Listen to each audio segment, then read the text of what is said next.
I'm Andrew Thomas Reed from Brooklyn 1834, and I'm just going to go ahead and get started here by playing a quick video of what we do, and then we'll talk a little bit more.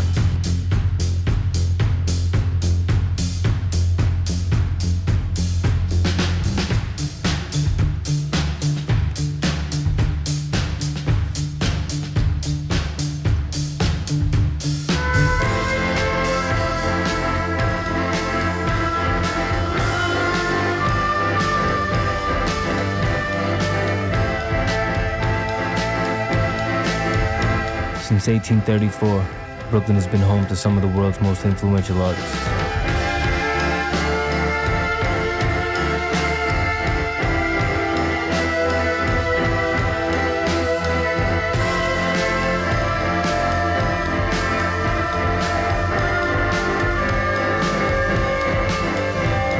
And after 180 years, we're just getting started.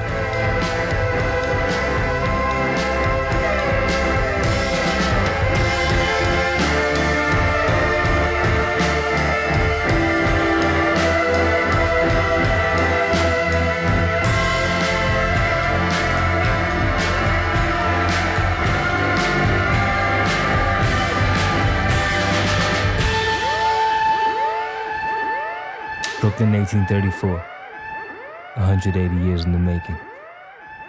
Just like it says, the name stems from the year that Brooklyn was incorporated as its own city in 1834. We are a talent incubator and a multi-channel network. You could think of us as Maker Studios meets We Work for creators because we're building both digital and physical frameworks that support our media creators from idea conception to distribution and monetization. Our digital strategy, or our digital approach, is aggregating content from up-and-coming talent across multiple verticals. Our foundation is in music, and we'll be helping these creators pull their content together in our own platform. BKLYN1834.com is where we've been building out for the last year. And as we build out the physical side of it, we're going to be pulling these together in sort of a grid network. The physical side is sort of our unique offering. 5 years ago, I started a house called the Clubhouse. Since then, over 40 up-and-coming creators have lived there and sort of spawned their own careers, developed their toolbox further, and we're going to emulate this model and sort of go out to different cities and really build a local community level of creators and connect them in one network. So over the last year, we've been sort of building this prototype. Over the last 5 years, we built a prototype of the physical establishment, but over the last year, we've been really building out 1834's content base. We started working with artists from the incubation level, helping them sort of establish their own voice, and created a lot of videos, photos. We went down to South by Southwest, launched publicly. We got a great write-up in the New York Times. They came and visited us for a few weeks over at the Clubhouse. We started working with brands like Converse. We curated a whole month-long experience out of 229 West 43rd Street, the old New York Times building with Blackstone. And this coming fall, winter, we're going to be launching our own sort of creative original content package called Blank Canvas. So, you know, our team stems from sort of these strengths. Ron Berger, who is our current CEO, who built up Euro RSCG, which is now Havas French Global Agency, and Glenn Markman, our founder, who's a senior vice president, executive vice president at Cushman & Wakefield, sort of give us our strength both in real estate as well as the brand integration. And our team, the full-time staff, is people who grew out of the Clubhouse community. And really, together, you know, we're building out what we would consider the new MCN model, the new multi-channel network, which incorporates the ping-pong effect of both the physical and digital side of things. So I think that's about all the time I got. So Let's talk for a couple minutes. All right. Who else is like what you're doing? I'm trying to get my hands around what the business is, because innovation's good, And actually, we didn't talk about it, but I think most of the innovative stuff is like, we don't really get it.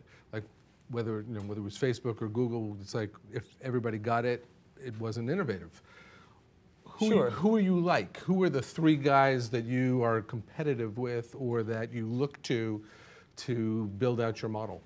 Well, that's an interesting question. So I think that, like I said in the presentation, Maker Studios, which has aggregated 60,000 creators, it's YouTube founded.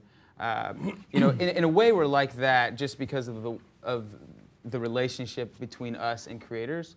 But there's also this side which sort of pulls us out of just the digital realm. So we work, kind of establishing these collaborative workspaces. Collaboration is really what Brooklyn 1834 is about. So when you talk to an investor, maybe you don't need investors because the model may be kind of actualizing and self-generating. I don't know if it is.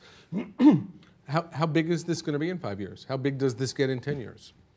What's your revenue and EBIT look like in a business like this? Well, we're hoping to be in as many as 50 cities in the next 5 years. In each platform in each city, I think really establishes a network exponentially. So if you think of the network effect, both internally amongst creators and externally, I really feel like there's no ceiling to how big it could be because of the way that, if you think of the 1,000 of the best creators in the world all together working on the same team, what's possible with that? What's possible with 1,000 makers working as an open source how do you guys make your money? You skim 20% off the top like an agent or a manager? Or, sure, or an evil record company or studio?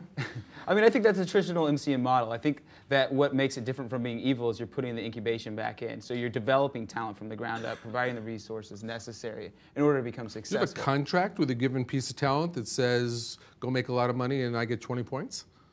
Yeah, more or less. And you can even incorporate sunset royalties in it if you upstream, or sign away. The person gets to a certain level, and that's much more record label-like. I think that if you look at it, there are things that we take from a record label, but where the record labels couldn't budge because most of their revenue streams were based around physical product, we were able to sort of stretch and be more dynamic. If that makes sense. Yeah, it's interesting. So, because you feel more scattered, obviously. A maker, like, they do video, and it seems that you're doing live performance, you do video, you nurture talent, you bring talent together, kind of the way it works? You could look at it as scattered, but I think that really what it is you're taking creators who, upload to Facebook, they have 90,000 Instagram followers, 100,000 YouTube subscribers, 150,000 Facebook followers, and, they're not just creating videos, even if they are a video creator. What they are is they're living their life. I think, like, to Joe's point, we're going to see more individuals becoming media companies in a sense. So what are your two most interesting properties that you've created or managed, and how much did you make from those? Well, in our first year, we worked with, I think the most interesting actually is 229, and we pulled in revenue about $50,000 from that. It was a month-long curation. And what we did was we leveraged a physical space to help develop the skills and the audiences of a large group of artists. So we built, in collaboration with a new community development organization and magazine called Top Rank, we helped put their publication together. We helped Lil Sims, who's an upcoming rapper out of London, who's just recently partnered with SoundCloud, put her first New York show on. And we helped Dynamic Rockers' 35th anniversary, who's one of the most famous dance competitions in New York City, put on their 35th anniversary. How many people in the company? There's 4 full-time employees. Got it.